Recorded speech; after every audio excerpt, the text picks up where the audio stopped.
రూ. 1 డివిడెండ్ వచ్చిన ఐటీఆర్లో చూపాలా? సమాధానం మీకు ఆశ్చర్యం కలిగిస్తుంది.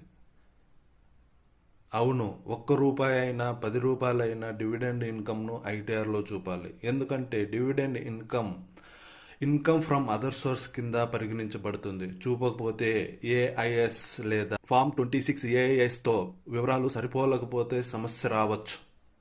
కానీ రూపాయి శాలరీ, రూపాయి డివిడెండ్, రూపాయి బ్యాంక్ ఇంట్రెస్ట్ లేదా రూపాయి క్యాపిటల్ గెయిన్ వచ్చినంత మాత్రాన ప్రతి ఒక్కరూ ఐటీఆర్ ఫైల్ చేయాల్సిందే అనే నియమం ఎక్కడా లేదు. కానీ మీరు ఐటీఆర్ ఫైల్ చేస్తున్నట్లయితే చట్టం ప్రకారం ప్రకటించాల్సిన ఆదాయాన్ని, అది రూపాయి అయినా సరే, సరైన చోటు చూపించడం మంచిది. ఐటీఆర్ చేయాలా వద్దా అనేది మీ మొత్తం ఆదాయం, ఆదాయ రకం మరియు వర్తించే ఐటీఆర్ నియమాలపై ఆధారపడి ఉంటుంది. ఐటీఆర్ గురించి ఇలాంటి నిజమైన సమాచారం కోసం ఫాలో చేయండి.